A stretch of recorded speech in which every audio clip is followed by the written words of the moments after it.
ನೋಡಿ, ಭಾರತಕ್ಕೆ ಮತ್ತಷ್ಟು ಕಾಲಿಡಲಿದೆಯಾ ಗ್ಯಾಸ್ ಸಂಕಷ್ಟ ಅನ್ನೋ ಪ್ರಶ್ನೆ. ರಾಸ್ ಲಖಾನ್ನ ಗ್ಯಾಸ್ ಘಟಕದ ಮೇಲೆ ಇರಾನ್ ದಾಳಿ ಮಾಡಿದೆ. ಈಗ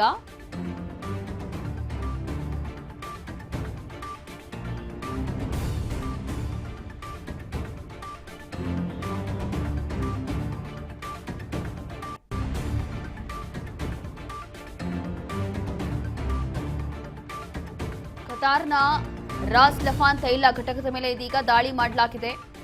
ಭಾರತಕ್ಕೆ ಮತ್ತಷ್ಟು ಗ್ಯಾಸ್ ಸಂಕಷ್ಟ ಕಾಲಿಡುತ್ತಾ ಅನ್ನೋ ಪ್ರಶ್ನೆ ಹುಟ್ಟುತ್ತಾ ಇದೆ. ರಾಸ್ ಲಫಾನ್ನ ಗ್ಯಾಸ್ ಘಟಕದ ಮೇಲೆ ಇರಾನ್ ಪ್ರತಿ ದಾಳಿ ಮಾಡಿದೆ. ಈಗ ಭಾರತಕ್ಕೆ ಕತಾರ್ನಿಂದ 50% ಗ್ಯಾಸ್ ಆಮದು ಆಗ್ತಾ ಇತ್ತು. ಕತಾರ್ನ ರಾಸ್ ಲಫಾನ್ ತೈಲ ಘಟಕದ ಮೇಲೆ ಇರಾನ್ ಮಾಡಿರುವಂತಹ ದಾಳಿ ಇದು.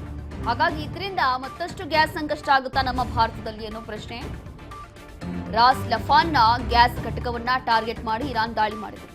ಇದರಿಂದ ಭಾರತಕ್ಕೆ 50% ಗ್ಯಾಸ್ ಆಮದಾಗ್ತಾ ಇತ್ತು. ಭಾರತಕ್ಕೆ ಕತಾರ್ನಿಂದ ಆಗ್ತಾ ಇದ್ದಂತಹ ಗ್ಯಾಸ್ ಆಮದು. ಹಾಗಾಗಿ ಇದರಿಂದ ಏನಲ್ಲಿಂದ ಇಷ್ಟು ದಿನ ಎಕ್ಸ್ಪೋರ್ಟ್ ಆಗ್ತಾ ಇತ್ತು, ಇಲ್ಲಿಗೆ ಇಂಪೋರ್ಟ್ ಆಗ್ತಿತ್ತು. ಮತ್ತೊಮ್ಮೆ ಸಂಕಷ್ಟ ಎದುರಾಗುತ್ತಾ ಅನ್ನೋ ಪ್ರಶ್ನೆ ಹುಟ್ಟುತ್ತಾ ಇದೆ. ಕತಾರ್ನಿಂದ ಭಾರತಕ್ಕೆ ಅತಿ ಹೆಚ್ಚು LPG LNG ಪೂರೈಕೆ ಆಗ್ತಾ ಇತ್ತು. ಭಾರತಕ್ಕೂ ಕೂಡ ಗ್ಯಾಸ್ ಸಂಕಷ್ಟ ಅಂತ ಹೇಳಿ ಕೇಂದ್ರ ಸರ್ಕಾರ ಹೇಳ್ಬಿಟ್ಟಿದೆ ಈಗಾಗಲೇ.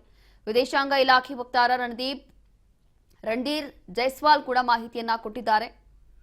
ಭಾರತಕ್ಕೂ ಕೂಡ ಗ್ಯಾಸ್ ಸಂಕಷ್ಟ ಕಟ್ಟಿಟ್ಟ ಬುತ್ತಿ ಅನ್ನುವಂಥದ್ದು ಗೊತ್ತಾಗ್ತಾ ಇದೆ. ಕಾರಣ ಏನು ಅಂತಂದ್ರೆ, ಕತಾರ್ನಿಂದ ಆಲ್ಮೋಸ್ಟ್ ಭಾರತಕ್ಕೆ 50% LPG ಹಾಗೂ LNG ಗ್ಯಾಸ್ ಪೂರೈಕೆ ಆಗ್ತಾ ಇತ್ತು.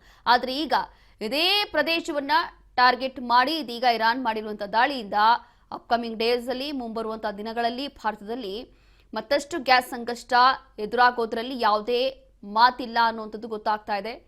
ಕತಾರ್ನಿಂದ 50% ಗ್ಯಾಸ್ ಆಮದು ಆಗ್ತಾ ಇತ್ತು. ಆದರೆ ಈಗ ಅದೇ ಒಂದು ಪ್ರದೇಶಗಳನ್ನು ಟಾರ್ಗೆಟ್ ಮಾಡಿ ಇರಾನ್ ದಾಳಿ ಮಾಡಿದೆ. ಹಾಗಾಗಿ ನಮ್ಮ ಭಾರತಕ್ಕೂ ಕೂಡ ಗ್ಯಾಸ್ ಸಂಕಷ್ಟ ಬರೋದು ಯಾವುದೇ ಇಲ್ಲಿ ಎರಡನೇ ಪ್ರಶ್ನೆಯೇ ಇಲ್ಲ. ಹಾಗಾಗಿ ಮುಂದಿನ ದಿನಗಳಲ್ಲೂ ಕೂಡ ಈ ಒಂದು ಸಮಸ್ಯೆ ಹೆಚ್ಚಾಗುವಂತ ಭೀತಿ ಇದೀಗ ಎದುರಾಗ್ತಾ ಇದೆ.